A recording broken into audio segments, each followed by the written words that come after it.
Welcome back to another Patrons of Speed video edition number 9 or 10, something like that. And this is take 2 for us because we recorded 45 minutes of this before and the audio didn't work. Yes. And I didn't have the redundancy on. No, so like now a fool, like a fool. Now we're double recording audio. It's been about 4 or 5 hours, so hopefully we've erased our memories of the trauma of that experience, and we can start fresh here. So before we get into the questions on the Discord, why don't we give people a bit of an update on the BMW wagon over there? Yeah. It is finished. It is going to the Vulture Car Show tomorrow. I'm excited for it. Sunday. Oh, yes, sorry. Sunday.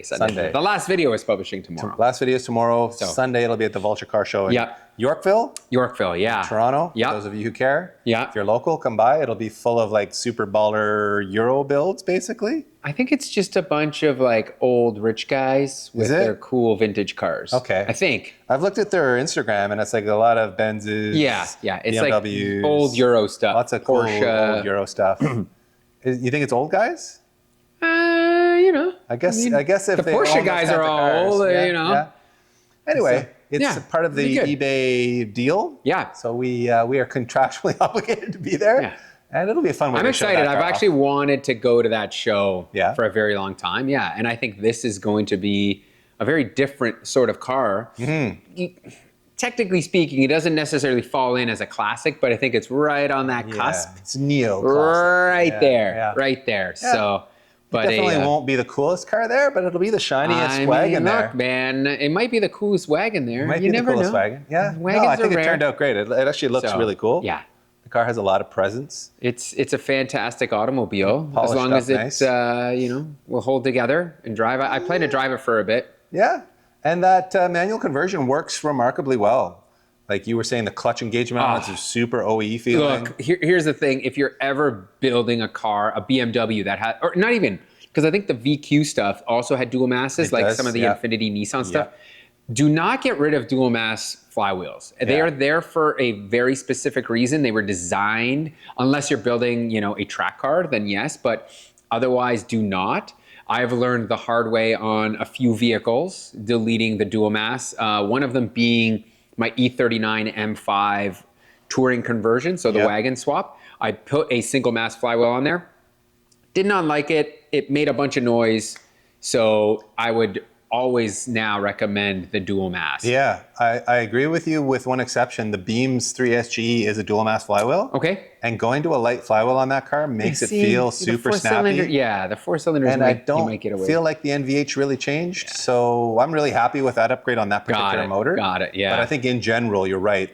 Deleting a dual mass does add a lot of NVH. Yeah, on the BMWs, like the gearboxes are just, they sound like marbles if you don't run them. Yeah, so, and the CD09s are pretty loud too that way. So I get why people might want to stay with the dual mass. But anyways, it does feel remarkably great. Like that. This is the first manual car that we've built in a while that I'm like, I think I can daily drive this and stop and go traffic because the clutch is so nice. Yeah. So smooth, so nice. Like, it is a big investment to replace all that stuff, get like a new dual mass, new flywheel, new pressure, or clutch, new pressure plate, all that. Yeah. But it's worth it because from that standpoint, it feels so good, so fresh. Just drove the Type R today, Peter, and that clutch feels really nice and light too.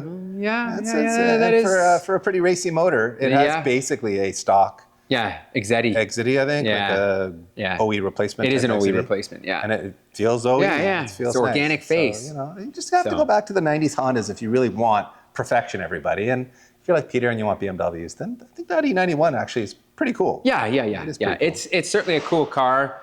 Will the N54 bite you? Is it just a ticking time bomb? Well, that's why I'm only going to drive it for 2 to 3 weeks and then say goodbye to it because I know it is a ticking time bomb. It always is. Yeah. I don't know.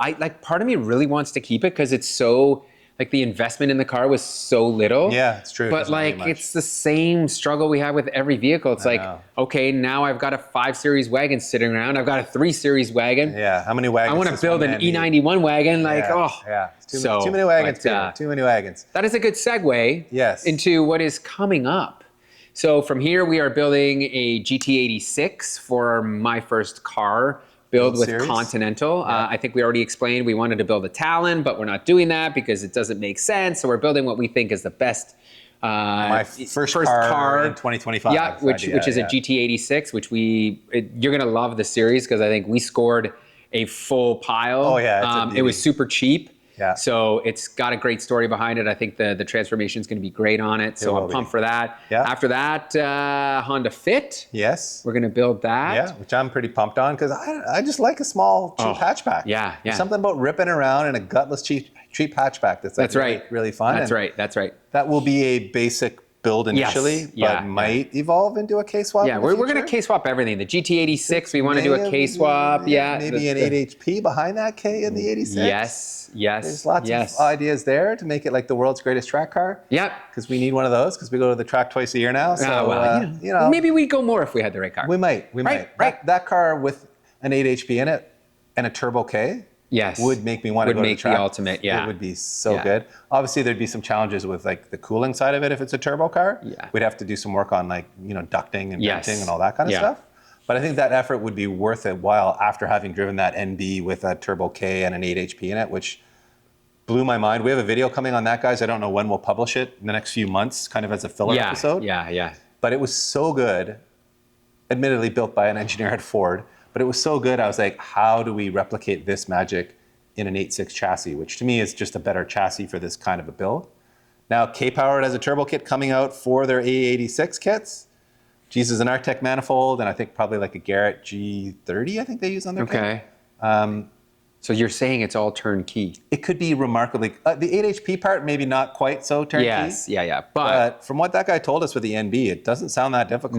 No. It really doesn't. So I think it's in our future. There's going to be some 8 HPs happening, maybe not just in that car, but maybe in the E46 as well. Yes, I definitely want to do an 8 HP in that. Car. So yeah, lots of cool stuff coming, guys. And I think well, so we were just talking about wagons and stuff. Mm-hmm. So Canadian Tire came to us and basically said like, hey, what would be kind of your dream builds? Like, what do you want to build that you really, might not necessarily get views, but truthfully, like, what are you passionate about? And, for me, I love wagons, and E90 M3 is peak for me. Yeah.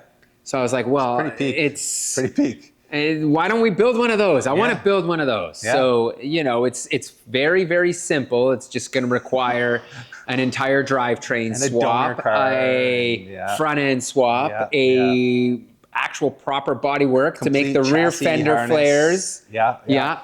A bumper, all that, no big deal at all. No big deal. No big deal. So a 6-month build for Peter, and I kind of have like a 1-month build planned that would go alongside of this. Yeah. So we'd both kind of do like dream dad car builds. And for me, as you guys know, because I've asked you about it on the Discord, it is a GS 430, so a second gen, JZS 161 chassis for you chassis code nerds.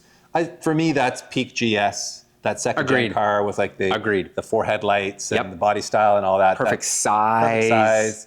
It's just like a sportier version of my LS 430. Exact same powertrain, just in a smaller, lighter, sportier chassis, basically. So I kind of want to build that as like a 2.0 version of the LS 430, which at this point, frankly, guys, is pretty worn out. I've put 140K on it since we built it, which is probably more miles than all of our other project cars combined. Oh, for sure. It's been an absolute war horse. It's been unbreakable, and I've loved every minute of it. It's the best daily driver ever. But it's getting to the point where it could either use a refresh or move it on down the road. The content is kind of done at this point on it, right? So exactly. So to me, the GS is a great opportunity to kind of like make an even better version of this car. To be sportier, a little more powerful. I think it'll be kind of cooler looking. We've ordered some really cool parts from a guy in Dubai that we'll tell you more about in a minute. But that's kind of my dream dad build at this point. And failing that, we've talked about like a Q50 Red Sport as maybe a backup plan for that car, because we think that's kind of a slept-on car with a lot of performance potential. Yeah. I've been telling Pete a lot lately how I want an FK8 Type R. Basically, I'm just trying to beat him to the punch because I know he wants one of those too. So if I put it out there, I don't want an FK Type R anymore. No, you know what? You just want more Evos? It was like there for a bit. I was like, oh yeah, and now the trouble is, They put out the FL5. FL5. Now I so look at it, I'm like, I want an FL5, if anything. The FK8 just looks like it does look antiquated. A initial D version of the Type R, where it's just like too angular. It's too not crazy. the best looking car, but it's such a good driving car. Yes. And as a four-door hatchback, I think of it as like a really fun, sporty option for like a dadmobile. Yeah, yeah. But being a manual with all the stop and go traffic we have here, I think a GS is just a better idea for me. Or even a Q50. Yeah. More space. My kids are getting bigger. We take a lot of road trips, so having that interior space is nice. Sure. So. Yeah. But if you see the perfect FKA Type R cheap They're out there, getting cheap. guys. They're getting cheap. They're getting down into the 20s now, right? Yeah, I've seen one high 20s. Yeah, a few in the high 20s. A couple of years ago, they were still going for like 50 grand. Yeah. So they've really come down. It's just people have put mileage on them, right? Yeah. So. And I'm a cheapskate, so I mean, I'll even though I like the FL5 visually more, I would take an FK8 just because I don't like spending too much money on cars. I know FL5s are crazy money, man. Too much money, man. Crazy money. Like I was telling Pete, oh my God, I saw an Integra Type S on the road and it looks so good. And it was black on like bronze E40s, and I'm like, oh, I want it so bad. But then you look at the price of it, and it's like 70 grand. You're like, what? Yeah. It's too much money. That is a ton of money. No, it is a ton of money. Can't do it. So we digress. We digress. We do digress. So that's the plan for the next few builds. We have an Evo 6.5 TME edition that has kind of like fallen into our lap that we're going to do a small little refresh on. Not much, just kind of clean it up, get it ready for, I think, the next owner. And yeah. That thing is so rad. Yeah, Every time I see an Evo 5 or Evo 6, I'm like, that's the coolest Japanese car ever. 100%. Yeah. Evo 5, 6 is so cool. Peak Evo. 100% it is. It is the epitome of what, so cool. like Japanese turbocharged all-wheel drive. Exactly. This just got the right amount of aggression. It's the right amount of everything. I love it. I agree. They're so cool. All right, let's jump over to the Discord because you guys did have some good questions for us. We'll start with my son, Bruner Tuner, who asks, do you guys ever have periods where you are unmotivated to start or finish a project? You guys seem pretty unwavering, but that's just the shiny, pretty faces we see on YouTube. So, do we struggle with motivation around here, PT? Sure we do, of course. I think like any business, you have ups and downs. For us, it is still ultimately a business. Like there is real pressure behind this. This isn't a hobby where we can just not come in one day. I don't feel like not coming in today. And especially for me personally, like I find the hunt and the idea of building these cars sometimes to be the most exciting part. You may have noticed he likes shopping for cars. And like figuring out what I'm gonna do to them and all of this. And then sometimes when you get into the build, and even like leading up to it, I'm like, I'm pumped. Oh yeah. And then you start on the planning of the build is the best part. And then something breaks, or we're dealing with rust, and then you just get into this hole, and that's where, especially with BMWs, like they're that rabbit hole. They're designed to make you suffer. And when that happens, the motivation freaking falls like crazy. You didn't see me a lot in the E61 build, guys, because that was Peter's problem. That wasn't my problem. I'm just going to man the camera. You needed some relief after the Type R build, It's true. I right? literally did need a month off to get over the Type R engine build. But I mean, we both made questionable decisions on those ones in terms of our stress levels. But yeah, I mean, because this is our living, I don't think we really struggle that much with motivation because we see it as a job, and there are good days and bad days in any job, but ultimately, we're both, I think, really appreciative of the fact that we get to play with cars for a living. That's what I mean. How hard can it really be for us to come in here and play with cars all day? And I think really, there are I don't have any real days where I don't want to come to work, actually. That's the thing, right? Like, in terms of like lacking motivation, we're at, let's say at the between 100 and 80% is where we're at.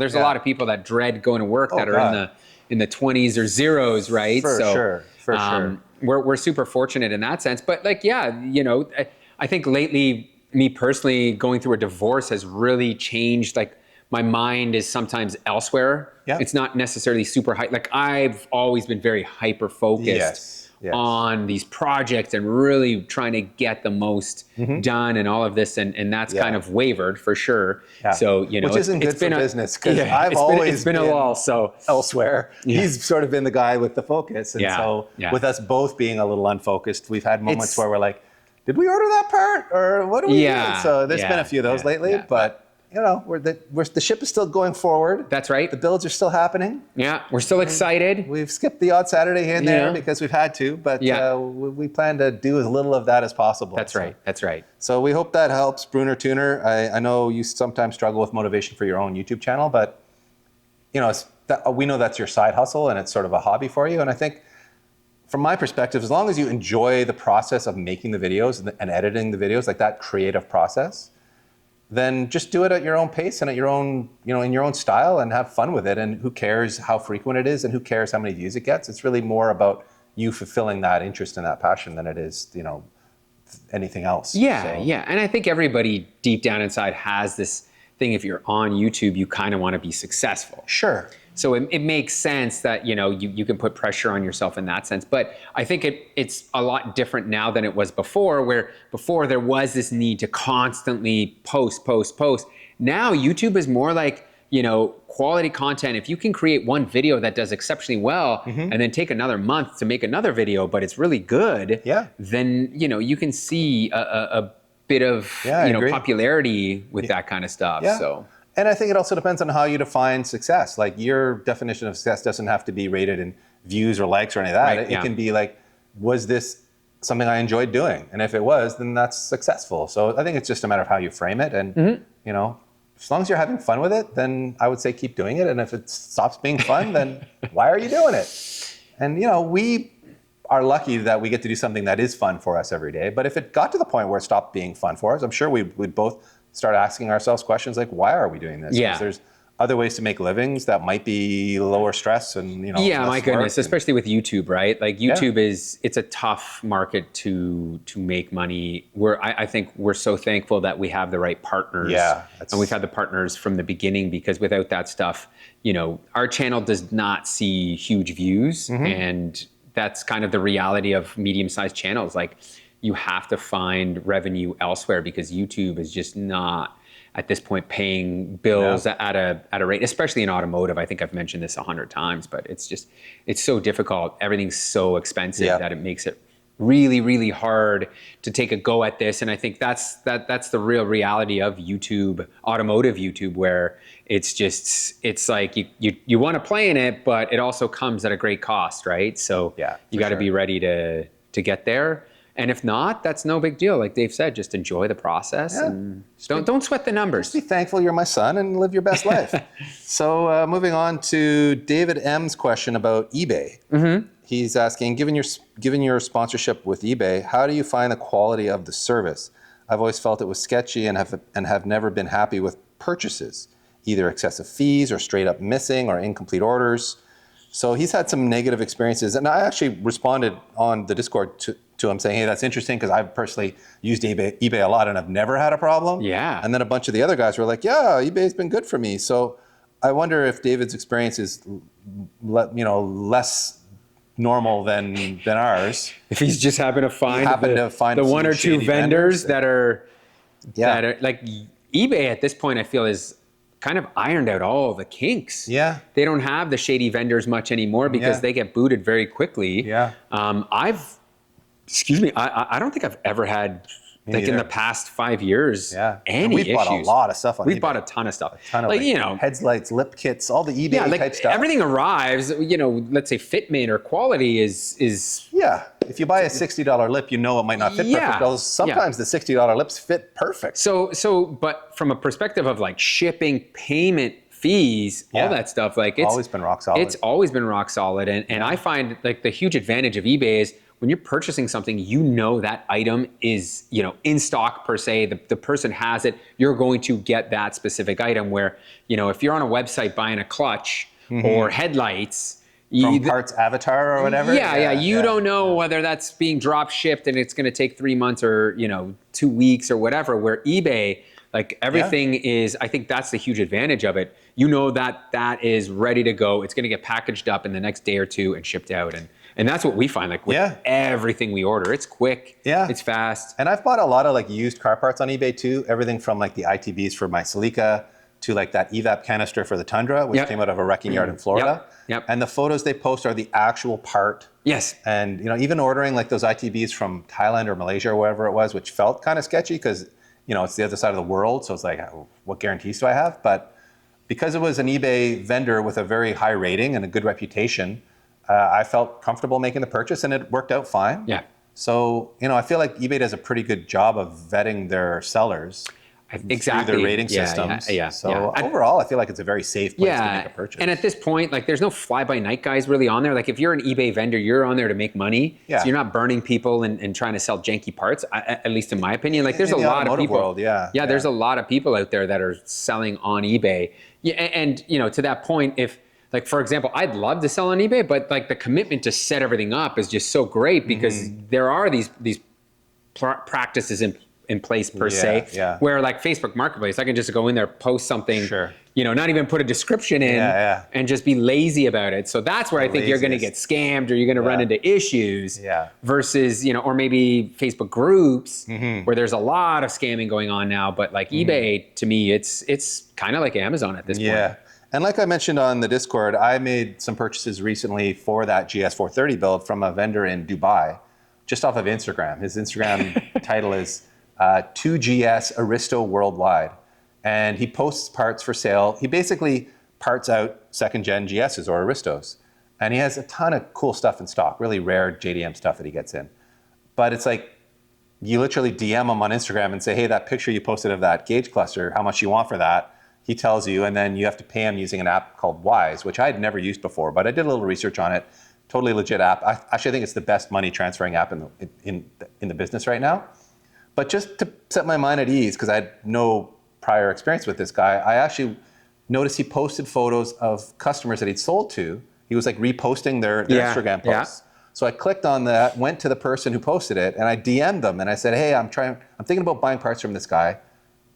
Have you done it before? Was it legit? I checked with like 3 or 4 guys. They all said it went perfectly smoothly. It was a good, well packaged, et cetera, et cetera. So I was like, okay, let me give this guy a shot. So I bought a few things from him. Sale went, he was very good at communicating. Parts arrived really well packaged. Everything went as planned. But I did at least background check him that extra little bit for my own peace of mind. And, I would say you do the same on Facebook or anywhere where you're buying parts from a total stranger. Agreed. Look at their ratings. If you're really paranoid, like, try to find out if anyone else has bought parts from them, that kind of stuff. Yeah, like, I mean, even buying automobiles, there's a lot of people that are buying automobiles sight unseen. We do it quite frequently. And it does feel scary. Like, sometimes, you're wiring tens of thousands of dollars to someone that, ultimately you don't have a vehicle in your possession right after doing that. But you just have to be careful and really try, like Dave said, vet people. But sometimes, like, I for the first time ever, I sent $500 as a deposit for a car with basically no safety measures in place. That they could have just said, kick rocks, see you later, and taken my money. But, I also spoke to the person over the phone, and they were like a retired couple. They seemed very legit. They sent photos. So, it just, sometimes it's good, but you vibe check them. But there are like, listen, if like, especially on Facebook, if the deal looks like it's too good to be true, 9 times out of 10, and a guy's asking you for a deposit that isn't through PayPal, they will just want you to, whatever, Venmo, or just send them money, or friends and family, you just don't do it.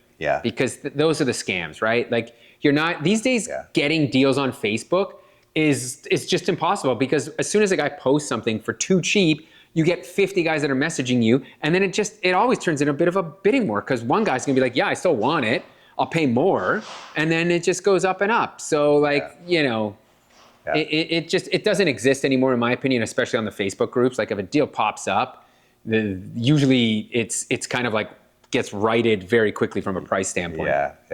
Nigerian Prince emails, though, those are totally legit, guys. So definitely wire your money there. Otherwise your bank will be, debited $1 million or whatever it was.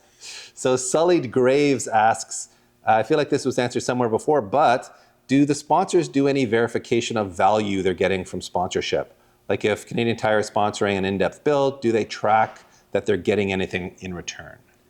Some companies do. I think every company looks at what their ROI on this stuff is. Yeah. No one just sends money and then says, yeah, goodbye. Forgets about it. And I mean, think some have, but mostly they don't. yeah, fair, maybe. Some are lazier than others. But. Yeah. But I think, there's ways to track. So for example, the links in the description, like if you click those links, for example, with Continental, if you click those links and you go to the website, that certainly helps us, and they keep track of all that stuff. So they know, if you go to the, I think, store locator, that they consider that a purchase, like someone's done that. So, other companies, they look at it more from a branding standpoint. They just want to make sure that their stuff is present and the messaging is correct, I think, and they see the value in that. So, it is company by company for sure. It is, I was just going to say, exactly. It is and some are more case by case basis, active in their pursuit of that data from us than others. Yep. And some are actually surprisingly hands off about the whole thing. And it often depends on who the marketing person is in charge of it. Because when that same company has a change and a new marketing person comes in, that process can change for us. Yeah. So it's an evolving thing. But for the most part, they're not spending their money willy-nilly. They're definitely, first of all, they know who they're signing up with beforehand. They've met with us. They know the channel. And then they do ask for, at least some basic metrics, if not something deeper than that. So. Yeah. And, truthfully, it is like even with affiliate links, it's always hard to track everything, right? Yeah. Like I think really the value is you can see it coming through, when people are buying tires or seeing the return through other things where we're constantly mentioning things over and over. And, then we hear from our fans, oh, I bought a set of Contis, or, oh, hey, I'm using a Koyo Rad, that kind of stuff. Yeah. So, and we pass that on to them. So like anytime you guys give us that kind of positive feedback, we do share that with them, and that does carry weight with them. So please send us that kind of stuff. By the way, just to revisit the eBay topic for 1 second here, we had a follow-up comment from Bonsai RX7 who said, on the seller side, it is a different story for me. Interesting. So he's been selling on eBay. Been screwed over a few times by buyers. Forgot when it was, but eBay gave way more power to buyers. Had two occasions where a buyer straight up lied and eBay just sided with them. Didn't matter what proof I had, etc. Buyer is always right. And that is not an uncommon story. With anything, with like chargebacks on credit cards. Exactly. We're definitely paranoid about that issue, which is why we don't allow people to buy the K-powered $20,000 K-powered kits in a form which would allow them to do a chargeback. Yeah. Because we're just not willing to eat that. We're not willing to get scammed on a kit that valuable. We don't sell enough volume. Like that would basically wipe out a year's revenue. So customers have literally just been wiring us the money. And once we have the money, we ship them the kit. So they are essentially taking a leap of faith, but we feel like because we're public figures in a sense, and we don't want to burn our reputation around, they have some assurances in that way. Yeah. And we have assurances that they're not going to backcharge us because they can't. Yes. So that's been our solution for it, but we understand if you're selling, like that's the thing about selling volume, on eBay, Amazon, like all those things, right? Like it is a tough market as a seller, and I've heard many companies complain about PayPal chargebacks and all that kind of stuff. Like it's the same thing. Sasha was telling us he ran into a couple of bad customers, and those are the guys that are usually not buying $200 worth of parts. They want to get you for the $4,000 purchase and then try to do a chargeback. So So thanks for sharing that, Bonsai RX7. That is, I think, a very real problem, and I don't know what the solution to it is, but our solution was, okay, we're just only going to accept. You got to build your shrinkage in. Unfortunately, I think that's the only way to really deal with it. So, So here's a great question from Auto Quixotic. He said, inspired by a recent Speed video about how VW lost the plot entirely by giving up on enthusiasts, which car brands do you guys think are holding up well today from an enthusiast perspective? And which ones have fallen off the furthest in your view?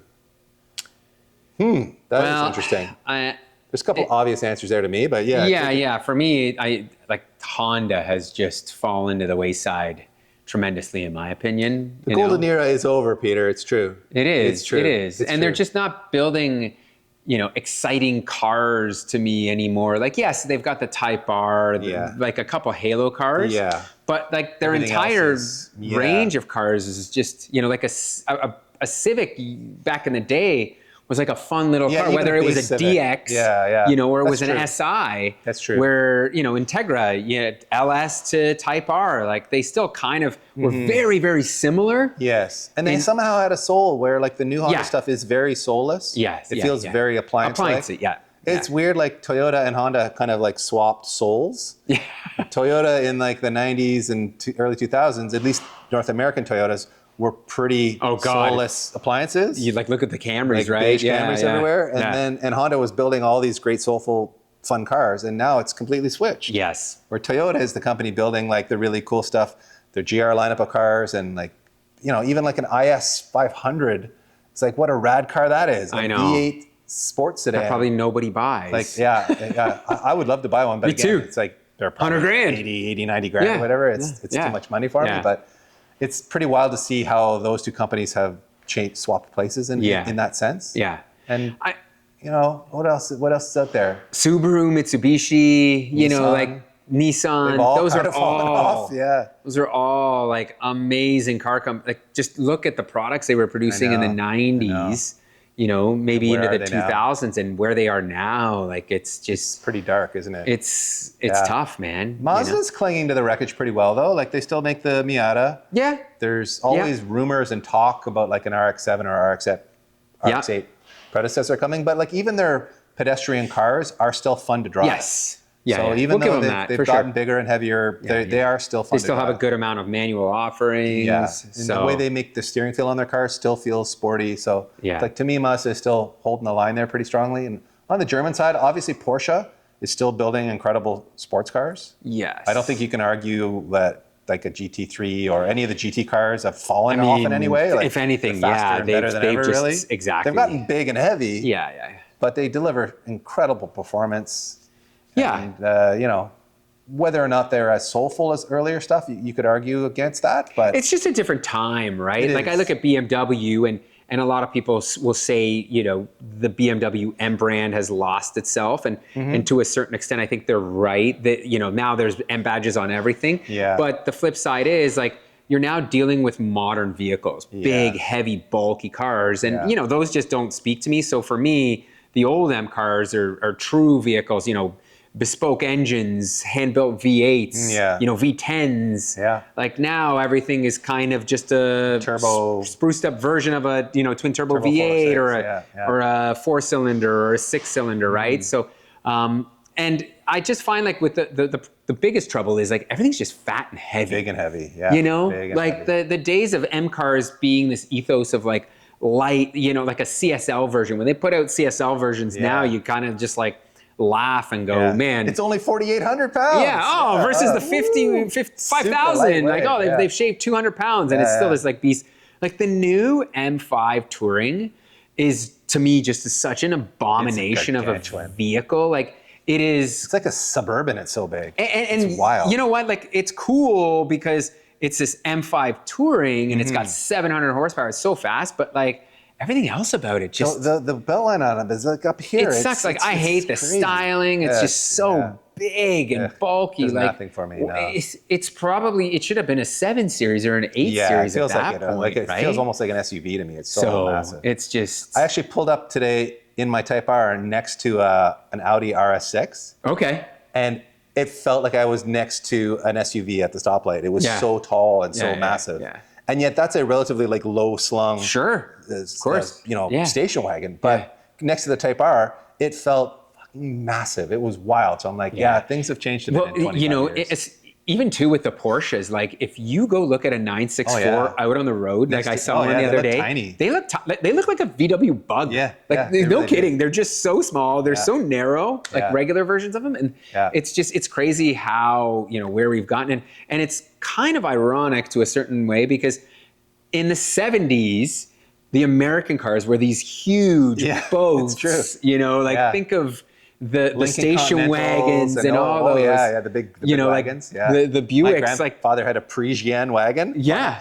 And it was, you could have like moved a village in that thing. And here we are again. But the difference is back then, there was a ton of space inside. Yes, there was. So it was like true utility. Where now like that M5, even though it's this massive vehicle, you go look at it, like the trunk space isn't that much bigger. There's a hybrid system hiding somewhere, and they've stuffed 200 speakers. That's true. And all of that, right? So it is kind of a different time in that sense. And actually, I watched a great little Instagram clip about, for example, so SUVs now getting a third row bench, or sorry, a second row bench in SUVs, like the top trim, it's almost non-existent. Like they put captain's chairs in these SUVs, but in Europe they're still putting benches in because they're good for utility. Right. And and it just doesn't make sense to me either. It's like, if you're buying an SUV, don't you want it for the ability to like carry 5, 6, 7 people? Yeah. And yet the top spec trims are like, for executives per se that are sitting like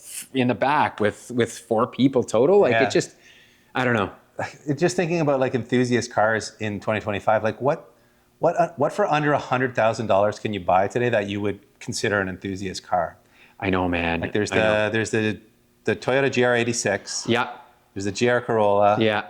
There's like the WRX. Yeah. Which is kind of borderline whether I'd even call it an enthusiast car. I mean, the Civic Type R. Yeah. The Integra Type S. Nissan 400Z. The Miata still exists. 400Z. Yeah. So there's probably less than a dozen cars where like in the 90s, 2000s, that list is probably like, there's probably 100 cars you could define in that way. Yeah. So it's definitely, it feels like a shrinking market.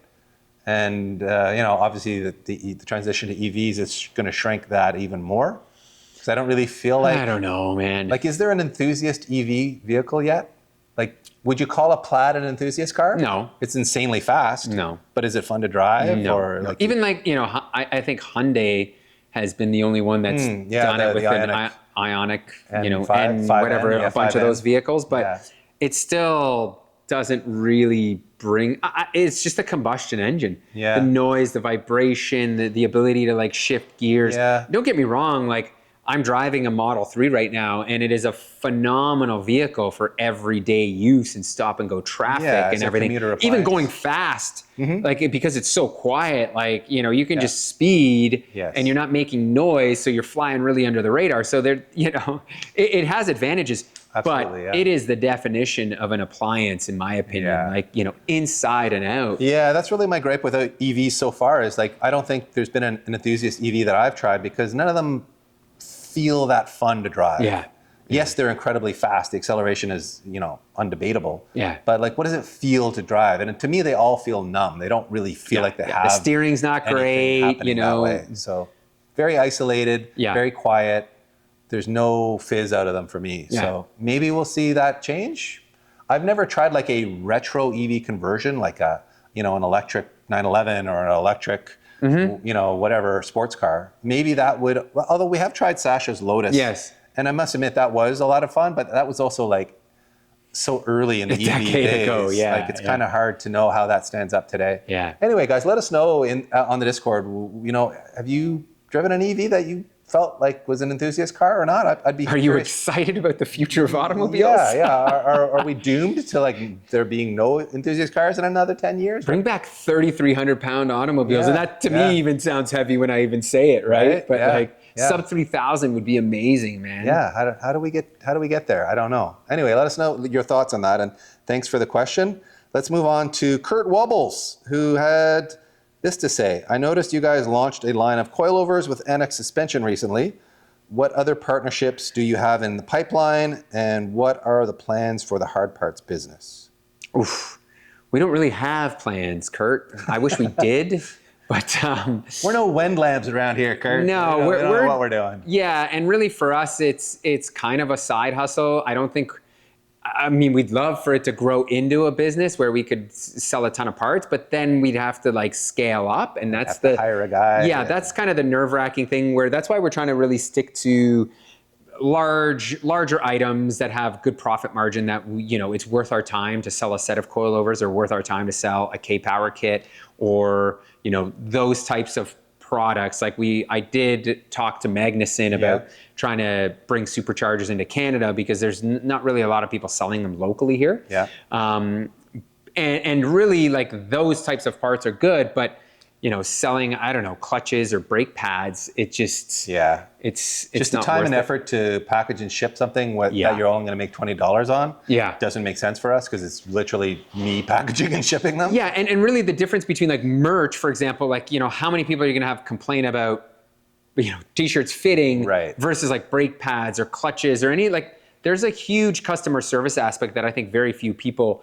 really realize that comes with automotive sales. Yeah, I mean, Kurt, you let us know what your customer service experience has been like with WinLab so far. I'd be really curious to hear. Have you had a lot of challenges that way? Have you had like chargeback issues? Have you had customers, trying to wreck your reputation online?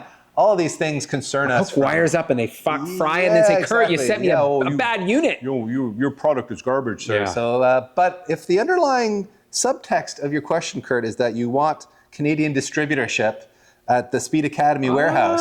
Okay. We're happy to be your guys. Ready. You send the kits up here. Exclusive tell the people in Canadian Canada, distributor. We've got them on the shelf ready to go, and bada bing, bada boom.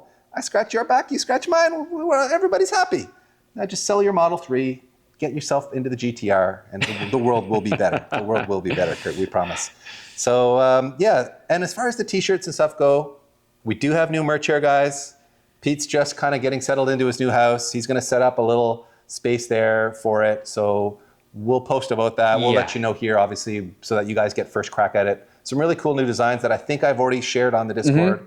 We will start shipping those out probably in the next few months, I'm guessing. Yeah. So we'll get to that. And we do feel it's worth the time and effort to ship that stuff out, even though we don't really make any money at it, just because it's a way of saying thank you to our fans. Of course. Who are interested enough in wanting to like represent our brand. We'll always do that. Maybe we need to be charging like $60 for a T-shirt like everybody else does. Like Are we suckers? Probably. We suckers? I think we're suckers. Well, no, we're also not giving away cars. So, most people can justify the ridiculous cost of merchandise because there's this, minute chance you might win a vehicle. By the way, Kurt has a follow-up question, which I missed in the original recording. So this is bonus content for us. There you go. Not for you guys, but for us. Kurt asks, rank these manufacturers by desirability of their family hauler solution. Ooh, that's a good one. Woo. Toyota, Honda, BMW, Mercedes, GM, Ford. Rank the average attractiveness of the moms who own each of the brands. Now you're getting too deep, Kurt. I think I can. All right, well, let's start with part one here. Desirability of family haulers from those manufacturers. I'm going to say for me, number one is the Toyota Sienna. I think those things with like the fully loaded interior has like they've got captain seats in the back. It's a minivan, it's luxurious minivan though. Have you seen inside a new one? I have, yes. They are very luxurious. Hands down, the best. Just imagine taking my family on a road trip in that, and it's going to be super comfortable. I'm thinking, for me, if I look at this just from rating it as a family hauler solution, I'd put Mercedes on the top of that list. Which vehicle? Like an E63? Look, they've got wagon? E63, they've got C63, they've got all of it. They've got those cool Sprinter vans. That are slept on. The luxury Sprinter vans? I think that's what they're called, right? Yeah, they are Sprinters. Yeah, they're Sprinters. Or is there another name for them? They make a super luxury interior version of them. But I'm talking like they have like an actual minivan size. Franz, our buddy Franz has one. You know which one I'm talking about? Yeah. I forget what they're called, but I know the one you mean. Yeah, those are badass. They're like a Sienna-sized van, and they're like super luxury. So I'd put them up top. Yeah. What are the X5M? Yes. Yeah. BMW has. I think the SUV solutions are there. Ford. What do you get? Ford, from Ford? I put like last. A Bronco. Yeah. What do you Ford get from is last. GM? An EV GM's Hummer? got they've got those Tahoes and Suburbans. Those new Suburbans and Tacos with the ZR2 packages. They look all off-roady. They're kind of cool. So. Honda? What is it? I mean, they got the Odyssey. Yeah. Odyssey's about it. Yeah. I mean, they got the Passport, but it's also boring, blandish. But now that the attractiveness of we forgot Mercedes-Benz wins already because what G-Wagon? Come on. Oh yeah, a lot of trophy wives driving around in G-Wagons. It's true. Yeah. You probably even though I despise them, but you probably have to go Mercedes, BMW, and then I don't know where are you? Toyota. Honda, GM, Ford, or Ford GM. Or maybe GM before Honda. Maybe Honda's last there, yeah. And I would definitely put Ford last. Ford last, okay. For the guy who had a Bronco and his ex-wife wanted to keep?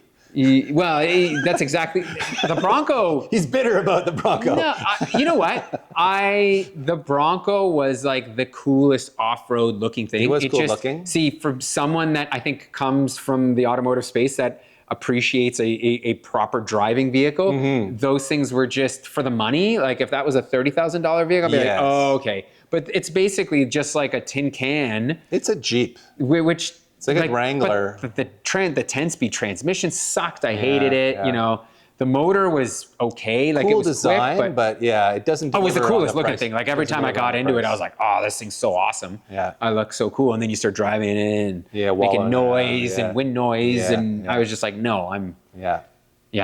You got seduced by the cool looks. I did. So last question here from Initial JB or Drive Theory. Similarly, I noticed you used FA instead of NX in the last build. Was there a reason for that? Oh, for the BMW wagon. Yeah. Well, Annex doesn't make E61 coilovers. No, that's true. That's a pretty big reason. Probably for good reason, because they wouldn't move a lot of them. No. I think that the great thing about Fortunato is their amazing lineup of coilovers for everything. Vehicles. It's wild. Models that they support. Like it's insane. And truth be told, like we love Fortunato. Their coilovers are fantastic. Yeah. So we're not exclusive to Annex. I think, Dave originally started talking with Grant. We love Grant. He's kind of been just such a great resource for us to really build the suspension and coilovers we want. Exactly. Like to our specs, which is pretty amazing. I mean, as you guys saw, he came up in 3D scan the GR Corolla just to make like the first ever kit for that car from Annex. And so that's his level of commitment. If we want to do something and he gets behind it, he's going to go all in on it. And we really like the product that he delivers, but he doesn't make stuff for everything. And frankly, if we had have asked Grant to make coilovers for that car, he probably would have done it, but it would have taken some time because he would have had to have found a car to develop the kit on. And in this case, we needed that kit pretty quickly. And how many of them? Exactly. It wouldn't be a good investment of his time. No, anyway. and really, there's so many good companies out there already making them that for him to try to get into the niche that is, how many E61 owners are buying coilovers, right? I think it's a tough business to be in already, let alone E61 or BMW E60 markets. So and I think Grant kind of learned that lesson with our NC Miata build, where he built a set of club spec pros for that car, and that's a very competitive marketplace. It's kind of dominated by the Super Miata guys who make those Exita coilovers, and the Miata guys just all run that coilover. Nobody wants to veer away from it. So last I spoke to Grant, I don't think he'd sold any NC kits. Oh, wow. Yeah. So it's there's certain marketplaces that are just owned by other brands, and trying to make inroads into that is very difficult. Yeah. So, I think his bread and butter is Toyota stuff because that's his background. So he's been focused on Toyota stuff, and more with us, the Golden Era Honda stuff has been his best-selling stuff now. Yeah. But he is always looking for opportunities to find new niches, but he doesn't make something for everything. Yeah. And then that's fine. We're more than happy to use Fortunato or, KW or any number of other high-quality brands when it fits the build. So, like Pete said, we're not exclusive there. So. No. But you'll see more Annex stuff because we just love Grant and we love the product. And our big thing is our roads are so bad here where it's tough because a lot of, I think, the suspension development goes on much smoother roads where Grant actually takes the time and effort to help us build suspension that is so compliant that works well here. So, but to the point, like Fortunato, they also, when we spoke to them, they built us these coilovers for specifically that, where I said, look, we're going to be dealing with a lot of harsh roads, and they put together a great package. This and on my LS430, I've been on Fortunatos the whole time, and they've been remarkably good. Yeah. So they definitely know how to make a good product. Yeah. So I think we're running out of time here, PT. I think we are. It's Friday afternoon. I got to get home to be a dad. So thank you for listening and or watching, everyone. We appreciate the support as always, and we will get you another one of these next month, where we'll have updates on how progress has been on Toyota the GT86 and how fits. We'll have a lot of painful stories about peeling vinyl wrap. Yeah, wait till you see this thing. That's going to be the big problem. It's pretty rad. So thanks for watching, guys. We'll see you in the next one.